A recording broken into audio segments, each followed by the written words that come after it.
Vamos abrir a palavra de Deus, Jeremias, livro do profeta Jeremias, capítulo 8. A partir do verso 4, Jeremias, capítulo 8, a partir do versículo 4, a palavra de Deus. Diz assim Jeremias, o profeta, inspirado pelo Espírito de Deus. Dize-lhes mais, assim diz o Senhor, porventura cairão e não se tornarão a levantar? Desviar-se-ão e não voltarão? Por que, pois, se desvia este povo de Jerusalém com uma apostasia tão contínua? Persiste no engano, não quer voltar. Eu escutei e ouvi, não falam o que é reto. Ninguém há que se arrependa da sua maldade, dizendo, que fiz eu? Cada um se desvia na sua carreira, como um cavalo que arremete com ímpeto na batalha. Até a cegonha no céu conhece os seus tempos determinados, e a rola e o grou e a andorinha observam o tempo da sua arribação. Mas o meu povo não conhece o juízo do Senhor. Como, pois, dizeis, nós somos sábios, e a lei do Senhor está conosco? Eis que em vão tem trabalhado a falsa pena dos escribas. Os sábios são envergonhados, espantados e presos. Eis que rejeitaram a palavra do Senhor. Que sabedoria, pois, têm eles? Portanto, darei suas mulheres a outros, e os seus campos a novos possuidores. Porque desde o menor até o maior, cada um deles se dá à avareza. Desde o profeta até o sacerdote, cada um deles usa de falsidade, e curam a ferida da filha de meu povo levianamente, dizendo, paz, paz, quando não há paz. Porventura, envergonham-se de cometerem abominação? Não, de maneira nenhuma se envergonham, nem sabem que coisa é envergonhar-se. Portanto, cairão entre os que caem, e tropeçarão no tempo em que eu os visitar, diz o Senhor. Que o Senhor nos abençoe com esta palavra. Aqui nós vemos, no livro do profeta Jeremias, o profeta que começou bem cedo o seu ministério a ouvir a voz do Senhor Deus. Um profeta que era um sacerdote, filho de sacerdote, e foi levantado por Deus para profetizar ao povo judeu, à nação de Judá, bem como para outras nações, mas mais especificamente para o reino de Judá, para o povo judeu. Jeremias, o profeta, foi levantado, considerado como o profeta das lágrimas, assim eu prefiro vê-lo, não como o profeta chorão, como muitos dizem, porque eu acho um termo um pouco pejorativo, mas o profeta das lágrimas, porque era um profeta levantado por Deus que instou com a nação de Judá, com o povo judeu, para o arrependimento. E o contexto do povo judeu era um contexto, no caso ali, eles tinham já a palavra de Deus, como nós comumente a conhecemos, eles tinham a lei de Deus, eles tinham também já a experiência e escrito de alguns profetas, acerca daquilo que é a vontade de Deus para o ser humano e para o seu povo em específico. Então eles tinham esse conhecimento e muitas das vezes fizeram, como nesse caso, mau uso do conhecimento da palavra de Deus diante de um Deus santo e justo. Então nós vemos aqui, no versículo 4, o profeta inspirado pelo Espírito dizendo, dize-lhes mais, assim diz o Senhor, porventura cairão e não se tornarão a levantar, e desviar-se-ão e não voltarão? Antes de começarmos nesse versículo, eu quero dizer, esqueci de falar, o tema da mensagem deste dia é o Evangelho, é a única solução contra a apostasia contínua. O tema da mensagem é o Evangelho, é a única solução contra a apostasia contínua. O que é apostasia? É abandono da fé. é abandonar, é deixar a fé. Isso é apostasia. E apostatar é abandonar, enfim, é uma conjugação verbal. Apostatar é abandonar a fé, deixar a fé. Mas nós vamos entender aqui que o contexto, por que estou colocando desta maneira? Porque mesmo esta palavra sendo aplicado a uma nação que conhecia as leis e a palavra de Deus, é certo que talvez, dentro desse contexto, um ou outro teve a sua vida regenerada, teve a sua vida salva por Deus nesse tempo de Jeremias, como o escriba Baruque, que auxiliou Jeremias, e outros que fizeram benefícios aos servos de Deus. Mas a maioria, na sua grande maioria, o povo judeu que conhecia a lei e a palavra, pereceram no pecado. Muitos morreram e muitos foram levados para o cativeiro babilônico. Então nem todos foram salvos, mas um ou outro sim foi salvo. Recebeu a graça de Deus de poder se arrepender e crer nas palavras do profeta, bem como outros profetas que profetizaram para que aquela nação se arrependesse dos seus pecados. A questão é que, como o povo judeu conhecia a lei, conhecia os profetas, conhecia a palavra de Deus, para entendermos, e não reverenciaram, não obedeceram a Deus como lhe era devido, eles assim receberam juízo da parte de Deus, por causa da falta do arrependimento e de uma fé legítima, verdadeira. Eles se gabavam de ter a lei e os profetas e com isso tropeçaram muito na verdade que há na palavra de Deus. Não é muito diferente nos nossos dias, que as pessoas têm acesso à Bíblia Sagrada, ao conhecimento da Escritura e fazem uso de textos bíblicos para promoverem a sua falsa fé, promoverem os seus interesses pessoais e egoístas. E também muitas pessoas se apoiam apenas nas partes da palavra de Deus, nas porções que lhes são cabíveis, tirando o texto do contexto para criar um pretexto, para poder permanecer nos seus pecados. Isso também podemos tirar como lição, como entendimento para os nossos dias de hoje, que muitos assim fazem. E aqui no verso 4 que nós lemos aqui, diz-lhes mais o profeta Jeremias, inspirado pelo Espírito, falando para aquela nação e falando também para sacerdotes e profetas. Era a profecia de Jeremias, o profeta, para aquele povo que tinha acesso à palavra de Deus, mas não obedecia a Deus. Então ele diz assim, diz-lhes mais, assim diz o Senhor, porventura cairão e não se tornarão a levantar, desviar-se-ão e não voltarão. Aqui o profeta, pelo Espírito, diz assim, olha, o povo judeu, o que ele estava querendo dizer nesse texto? É que o povo judeu, eles sabiam, se eles caíssem no chão, ou caíssem numa poça de lama e sujassem, eles rapidamente se levantariam daquela condição. Se eles tomassem fossem por um caminho e entrassem numa estrada errada, eles pediriam informação e voltariam daquele caminho errado e iriam para o caminho certo, eles iriam corrigir a rota errada que eles entraram. Então Deus, pelo profeta Jeremias, fala, olha, o povo tem noção das coisas naturais, das coisas comuns da vida, sabe que se cair tem que se levantar, sabe que se errar um caminho tem que corrigir o caminho, mas esse povo não se volta para mim, não corrige o seu caminho acerca dos seus pecados para comigo. É isso que Deus estava falando. Eles sabiam das coisas, tinham noção das coisas práticas da vida diária, mas não tinham noção da sua vida prática para com Deus. Então no verso 5 ele continua, por que, pois, se desvia este povo de Jerusalém com uma apostasia tão contínua? Persiste no engano, não quer voltar. E aqui o Deus, por meio do profeta, fala, olha, esse povo, eles continuam na apostasia contínua, ou seja, continuam abandonando a fé, continuam me deixando, né? E outra, pior do que o pecado é o engano do pecado. Pior do que o pecado é viver enganado pelo pecado, engodado pelo pecado.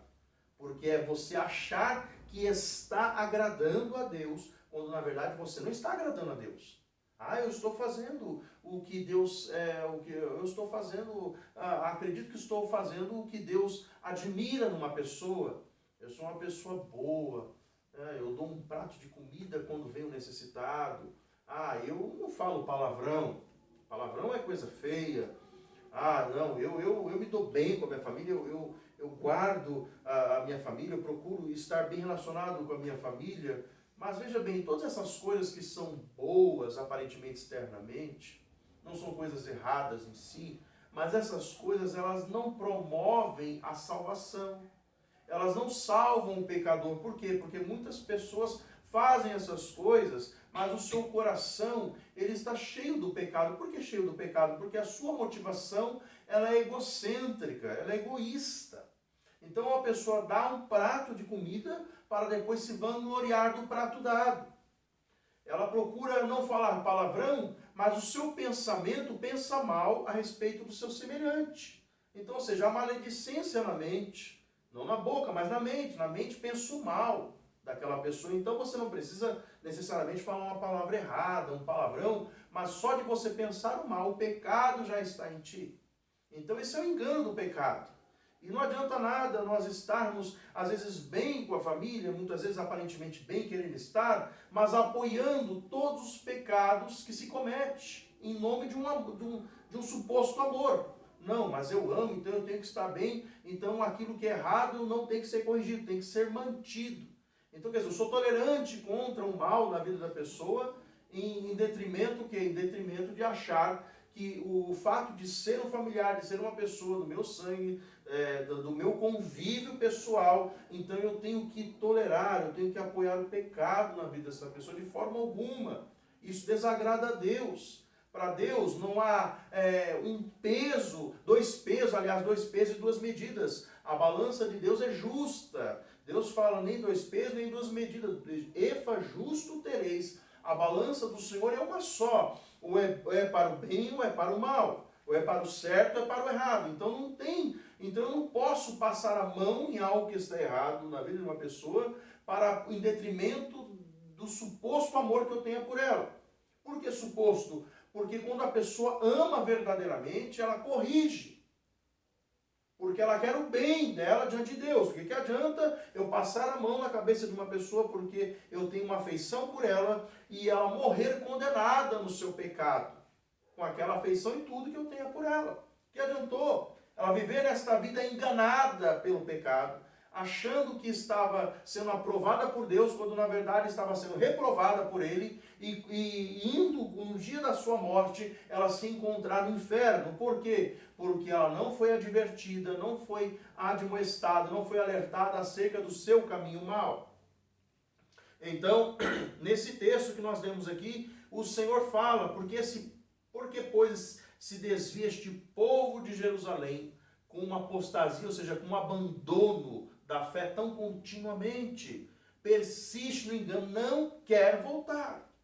E por que fala de apostasia? Porque eles tinham conhecimento da palavra. E não é diferente hoje, ainda que muitas pessoas não sejam salvas, mas têm conhecimento da palavra. Quando o evangelho é pregado a um pecador, a uma pecadora, a alguém que não é da fé em Cristo ainda, que não se arrependeu, verdadeiramente não creu, a palavra torna-se conhecida, ainda que não crida, mas torna-se conhecida por este pecador, por esta pessoa. Então, se ela não quer receber a verdade como verdade que é da parte de Deus, como evangelho que é de Deus e não de homem, e não quer se arrepender do seu pecado, e não quer crer no Salvador para a sua salvação, esta palavra ela foi pregada. Então essa pessoa, ela pode até se afastar, repudiar a fé. E aquele que conhece a palavra e não vive de acordo com a palavra, em obediência à verdade, vai apostatar da fé, vai abandonar a fé. De uma forma ou de outra, será uma apostasia, será uma rejeição completa à fé de Deus.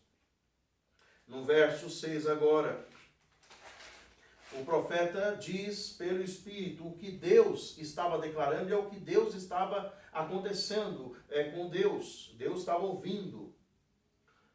Diz assim o Senhor: eu escutei e ouvi, não falam o que é reto. Ninguém há que se arrependa da sua maldade, dizendo: que fiz eu? Cada um se desvia na sua carreira como um cavalo que arremete com ímpeto na batalha. Olha que coisa tremenda. O profeta escreve que ele estava ouvindo, mas Deus estava ouvindo, escutando as declarações de maldade e perversidade da boca do povo judeu. Eles falavam coisas que não eram agradáveis diante de Deus. A Bíblia diz que os olhos do Senhor estão sobre os bons e maus. O Senhor contempla o Senhor ouve, o Senhor vê. Ele não pode ver o mal, porque ele não pode aceitar o mal, diz a sua palavra. Mas ele vê as más ações, ele vê a má conduta, ele olha o íntimo do ser humano, ele examina, ele vê a transgressão, a iniquidade lá no íntimo do ser humano, ele consegue ver o que está dentro de cada um. E ele pode reprovar, sim, se esta pessoa não voltar-se para ele, não reconhecer que está praticando algo que não o agrada. Aqui mostra que Deus viu o povo. Deus estava vendo que os judeus, eles estavam tão encharcados, tão embriagados no seu pecado, que não conseguiam perceber que, apesar do conhecimento que eles tinham de Deus, de saber que a conduta deles não agradava a Deus, eles estavam tão enganados no pecado. Porque esse texto, nós lemos essa passagem aqui, está falando de uma apostasia contínua. Não era uma apostasia, um momento, era algo contínuo, era um abandono da fé contínuo. Eles estavam tão enganados que eles perderam a sua sensibilidade acerca de Deus, seu temor. E aqui o Senhor diz: eu escutei e ouvi, não falam que é reto, ninguém há que se arrependa da sua maldade. Deus dizendo, não tem ninguém, dizendo que fiz eu. Ou seja, ninguém consegue enxergar o pecado em si mesmo. Ninguém consegue enxergar que falar mal, que mentir, que agir com falsidade com o seu próximo, que ter inveja, que ser orgulhoso, ser arrogante, que essas coisas são pecados. A pessoa não consegue enxergar. Que fiz eu? É o que Deus está falando acerca do povo. Deus está falando pelo povo, dizendo, que fiz eu? Eu não pequei.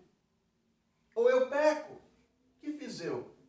Ninguém consegue enxergar o pecado. Deus estava falando, ninguém manifesta um gesto, sequer um gesto de arrependimento, de desejo de reconhecer que está desagradando a Deus. É isso que Deus está falando. Que fiz eu? A palavra do profeta pelo Espírito. Que fiz eu? Não estou fazendo nada. Não faço nada. Eu estou aqui quietinho. Quietinho não. O pecado, ele se manifesta na vida do ser humano, mesmo no seu silêncio. Até na omissão, deixar de fazer o bem. A pessoa fala, não faço mal, mas também não faço bem. Na omissão há pecado. Então, o pecado é algo que engana o ser humano. Está lá, levando ele para uma eternidade sem Deus. Então ele diz, que fiz eu? Cada um se desvia na sua carreira como um cavalo que arremete com ímpeto na batalha. O que o profeta está falando aqui por figura? Uma parábola. Ele está dizendo que o povo judeu era como um cavalo que ia para a guerra, porque quando fala arremeter, é ir com fúria, com violência para a guerra. Então ele estava dizendo que o povo, eles tinham aquele prazer de se envolver no pecado com toda a sua força. Eles estavam tão vivos para o pecado, se assim eu posso colocar a palavra, na verdade, apenas para entender a ideia da vontade, do desejo. Talvez seja, na verdade, estavam mortos, mas espiritualmente, mas o desejo era tanto para o pecado, que como o cavalo se empenha para ir para uma guerra, se arremete e vai com ímpeto, com força, com fúria, o povo judeu naquele tempo estava pecando de uma forma desenfreada, iníqua, voltando-se contra Deus e não para Deus, e se entregando a toda sorte de pecados. Uma lista infindável e que não é diferente nos nossos dias. No versículo 7, o profeta continua: até a cegonha no céu conhece os seus tempos determinados, e a rola e o grou, e a andorinha observa o tempo da sua arribação, mas o meu povo não conhece o juízo do Senhor. Olha só, que coisa. Muito forte isso. Então, assim como as aves, aqui o profeta faz uma comparação, as aves, elas conhecem o tempo da arribação, ou seja, de emigrar, de sair, de voltar-se no tempo da primavera, depois para os seus lugares, depois dos invernos rigorosos. As aves tinham esse discernimento, entendimento natural dado por Deus, eles tinham esse entendimento de voltar-se no tempo das mudanças das estações, do tempo frio para o tempo quente. Mas ele diz assim, o povo não conhece o juízo do Senhor. Eles que tinham a lei de Deus e sabiam que na lei de Moisés, Deus era muito claro com a sua lei a respeito do pecado, a respeito daquilo que não agradava a ele. Então o povo judeu naquele tempo, deveria ter entendimento que haveria um juízo da parte de Deus se eles não andassem de acordo com a vontade de Deus, de acordo com a palavra. E há um juízo de Deus. As pessoas conseguem, como nos nossos dias Jesus falou para os judeus no seu tempo, olha, vocês sabeis discernir o céu quando virá chuva, quando o céu está num vermelho rubro, vocês sabem discernir a face das estações dos tempos, mas não discernem o tempo de Deus, a vontade de Deus.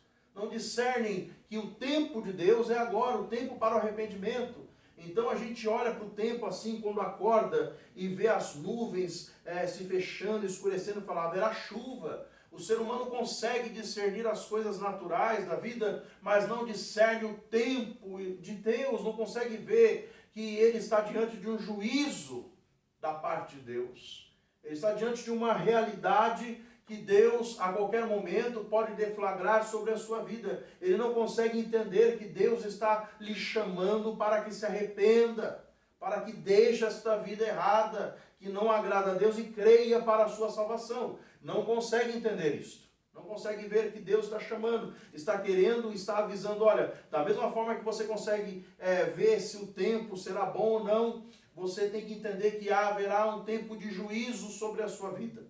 Se não houver arrependimento, porque para todo pecado exige uma punição.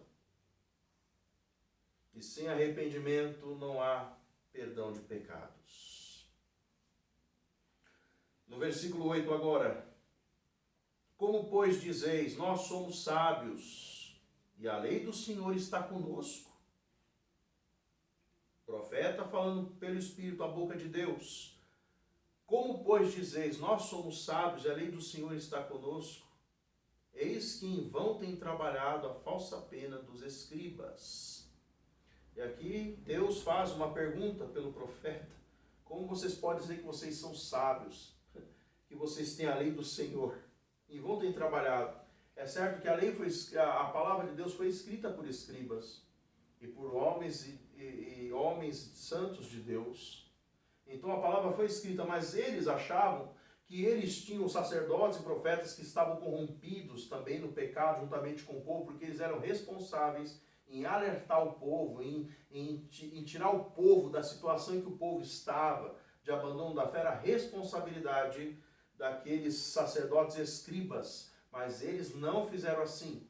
E houveram também os falsos profetas. E eles tinham a verdade de Deus, sim, tinham, mas eles não a praticavam. Eles não viviam de acordo com a verdade da Escritura que eles tinham. Eles se gabavam de ter conhecimento daquela palavra, mas se eles não tivessem a doutrina como prática de vida, nada aquilo adiantaria. E nós temos isso também em relação hoje aos falsos ministros, poderemos assim dizer, ministros que se dizem ministros da palavra, mas defendem o mundanismo nas igrejas. Ministros que defendem a bebida alcoólica, o beber com moderação, mas beba. Defendem o suicídio, né? São práticas anticristãs, a quebra da lei moral. Eles defendem isso com pretextos, com argumentos, e não com a Escritura. E se usa a Escritura, a usam de forma deturpada. Infelizmente, são conhecedores das Escrituras sagradas, mas não aplicam a palavra de Deus aos seus corações, assim como aqueles sacerdotes, escribas e falsos profetas achavam que detinham a lei, a palavra de Deus, mas não a praticavam, porque não eram salvos. E assim é nos nossos dias também.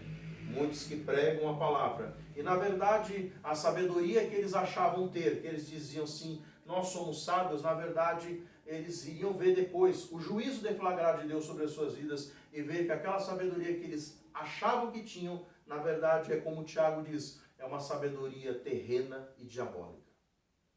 Porque leva o pecador para o inferno. mantém o pecador condenado em seu pecado. Aqui no versículo de número 9.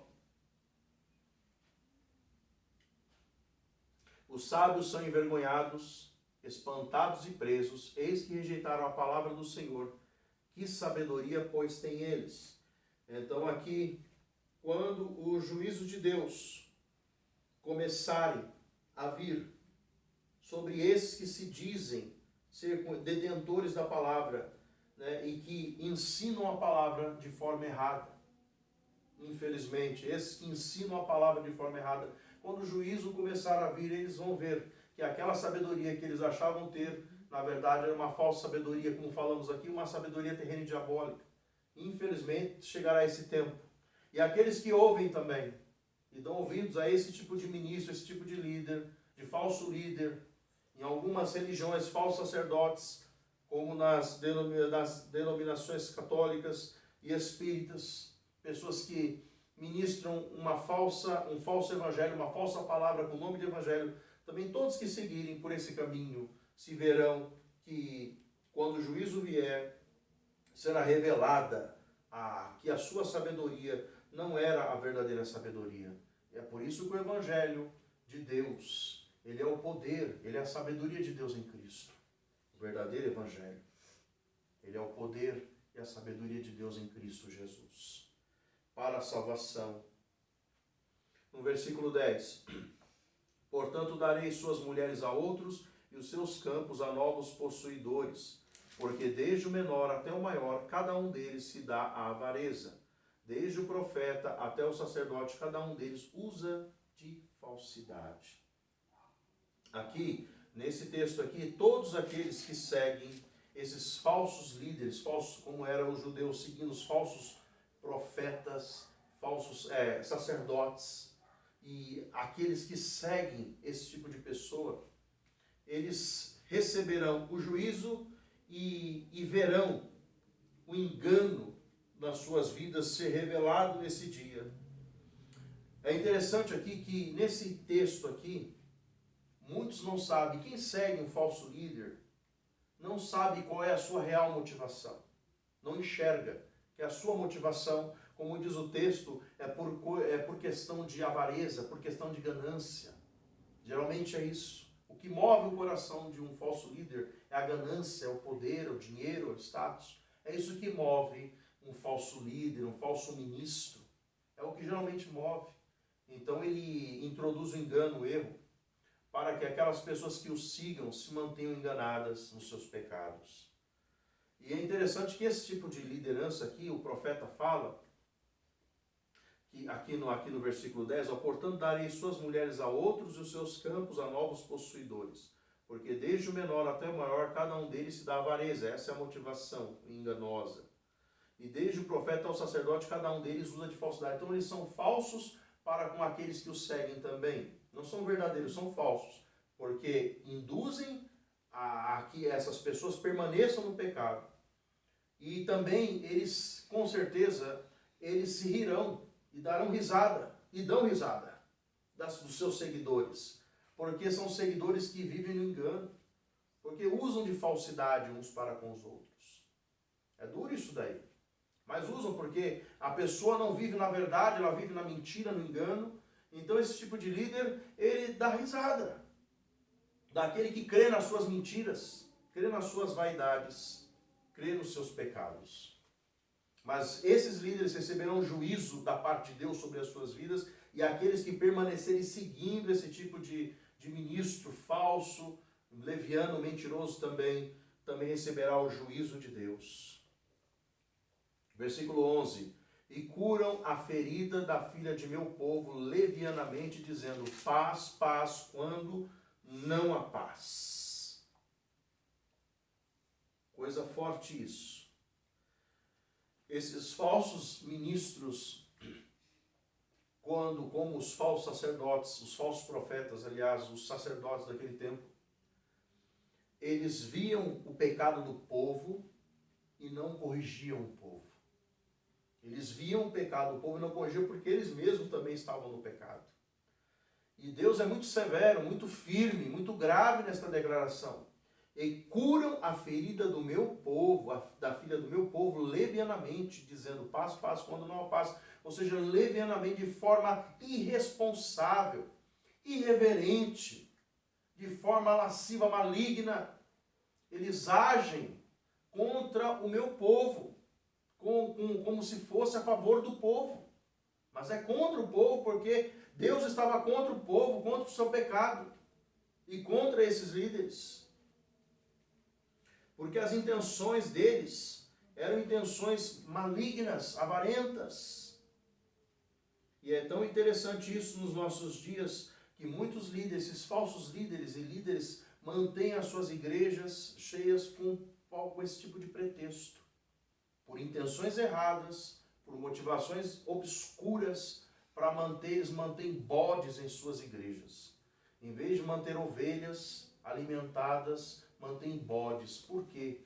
Porque eles mantêm pessoas presas, cativas nos seus pecados, enquanto deveriam pregar a palavra, confrontar com a verdade do Evangelho, tomam a verdade de forma leviana, tornam profano aquilo que é santo e impede as pessoas de conhecer o caminho da paz, o verdadeiro caminho da paz, o caminho que está em Cristo Jesus, nosso Senhor, para que possam viver uma vida santa, agradável a Deus, mantém as pessoas cativas nos seus pecados.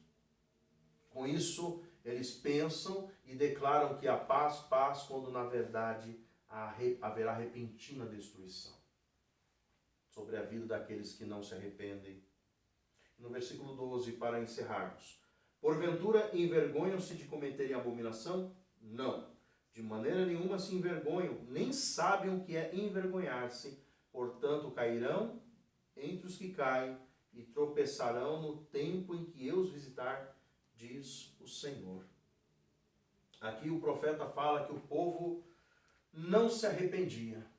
Mesmo ouvindo as advertências da parte de Deus por meio dos profetas, por meio do seu profeta Jeremias, o povo não se arrependia, o povo não se arrependeu. Interessante, mas o povo não se arrependia de maneira nenhuma e o povo não sabia, não parava para considerar o que é arrepender-se. O povo não só se arrependia, mas nem considerava, nem tornava como hipótese o arrependimento. Nem parava para meditar. Ele está falando de arrependimento. Esse profeta fala para nós arrependermos, mas o que é arrepender-se? Do que eu tenho que me arrepender-se? Não haveria nenhuma reflexão, nenhuma meditação a respeito da necessidade de arrependimento. É isso que o profeta está declarando aqui, que o povo nem considerava o arrependimento. Não se arrependia de forma alguma e nem considerava, e não é diferente nos nossos dias. Que o povo não considera o arrependimento e nem o que é arrepender-se. Ninguém vai lá no dicionário procurar saber o que significa a palavra arrependimento, ou mesmo na tradução original o que significa arrependimento, metanoia, mudança de mentalidade, mudança de vontade de vida, de tudo para Deus. Ninguém procura aprender o que significa, ninguém quer saber o que é o arrependimento.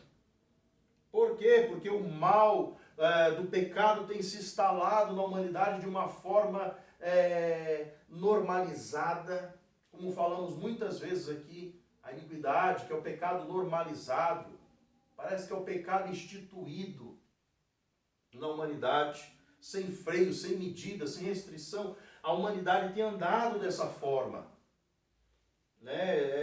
sendo enganada pelo seu próprio pecado e se conduzindo para uma eternidade sem Deus. A maior distância entre Deus e o homem é o pecado. O pecado é infinito em relação de Deus para com o homem. Não tem como nós chegarmos até Deus com o pecado entre nós. É triste, isso é uma realidade. E o pecado, as pessoas no tempo do profeta, o estado deles era um estado de condenação tão evidente, tão claro, que eles estavam caminhando nessa rota de colisão contra Deus, do juízo seria e foi deflagrado. Porque não havia arrependimento, não havia nem reflexão, nem meditação acerca do arrependimento, que eles estavam apáticos, indiferentes, é como está nos nossos dias. Existe uma apatia, uma indiferença As pessoas, elas falam as coisas, elas escrevem, elas agem de uma forma sem temor algum a Deus. Isso tem acontecido, isso até no meio das igrejas cristãs, históricas, evangélicas. As pessoas às vezes ouvem um palavrão e não afeta, não agrava mais os ouvidos. As pessoas falam um palavrão e não se arrependem como se fosse algo comum.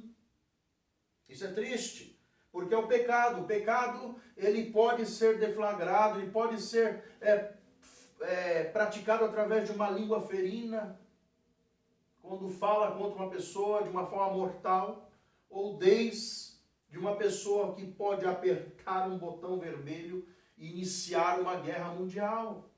Pecado é pecado para Deus.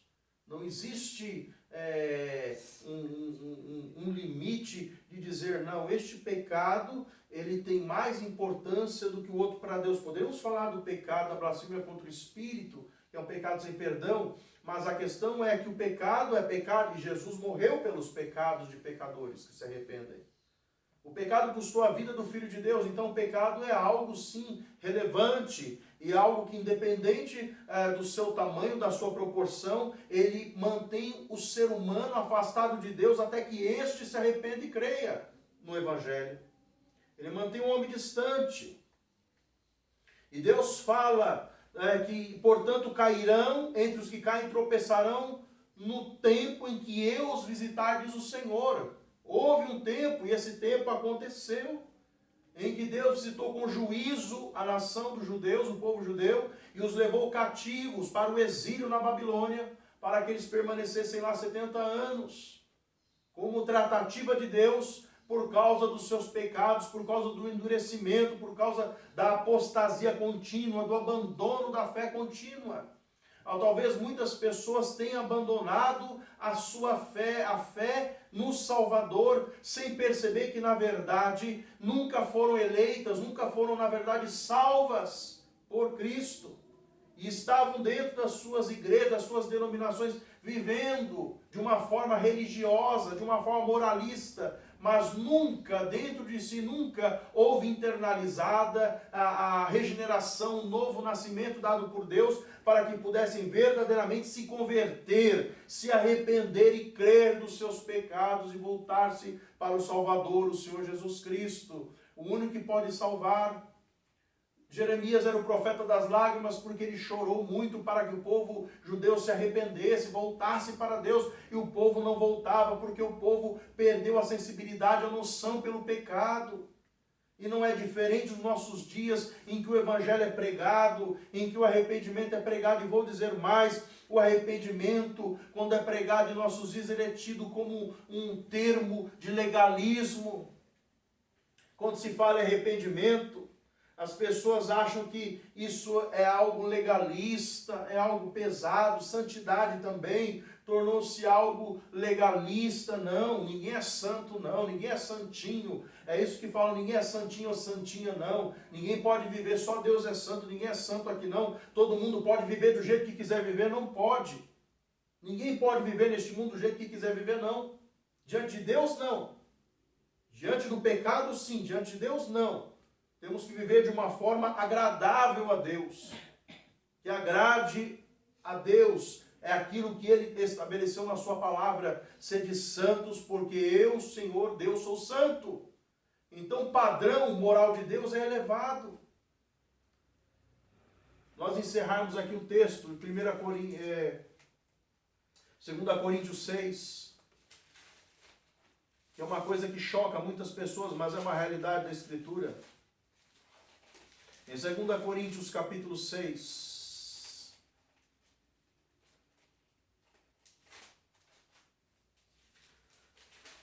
aqui o apóstolo Paulo fala o seguinte,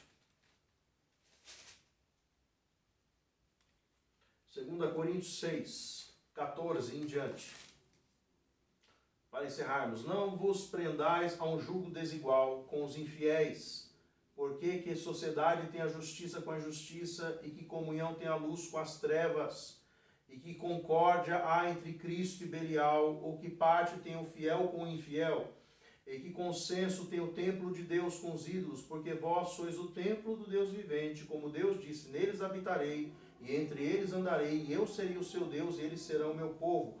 Por isso saí do meio deles e apartai-vos, diz o Senhor, e não toqueis nada imundo, e eu vos receberei, e eu serei para vós pai, e vós sereis para mim filhos e filhas, diz o Senhor Todo-Poderoso. Ora, amados, pois que temos tais promessas, purifiquemo-nos de toda imundícia da carne e do Espírito, aperfeiçoando a santificação no temor de Deus. E aqui Paulo fala para os irmãos de Corinto terem uma vida separada deste mundo. Não podemos fazer concessões com aqueles que não creem, em pretexto de sabedoria, porque a sabedoria será terrena, animal e diabólica. Se nós sentarmos à mesa, dizendo com pretexto de agradar ao incrédulo, aquele que não se converteu ainda, não foi salvo pelo Senhor, com pretexto de dizer, não, eu tenho que ter sabedoria, então eu posso beber refrigerante, e essa pessoa pode ficar bebendo cerveja na minha frente, tomando o seu golinho,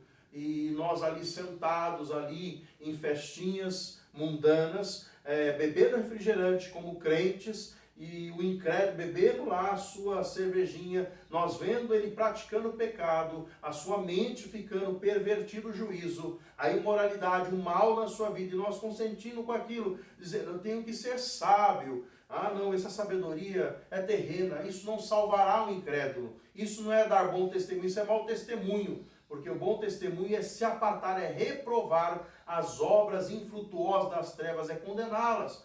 Não é tentar moralizar a pessoa, tirar o álcool dela assim, mas é não compactuar com estas obras, é demonstrar que esse tipo de atitude eu condeno, eu reprovo. Deus não agrada a Deus, então por isso eu não posso me sentar à mesa dessa forma. Então nós temos que analisar que existem situações em que o cristão terá que tomar um partido, ou é sim ou é não, ou é Deus ou é o diabo. É o que o profeta Elias falou ao povo de Israel, dizendo, até quando cocheareis entre dois pensamentos? Se Deus é Deus, servir, se Baal é Deus, servir a Baal. Então não há meio termo, nós temos que ter esta posição diante de Deus. Por isso o Evangelho, ele é a única solução contra a apostasia contínua, contra o abandono da fé. Que Deus possa ter falado aos nossos corações e falado ao coração daquele que ouve a palavra de Deus. Vamos orar.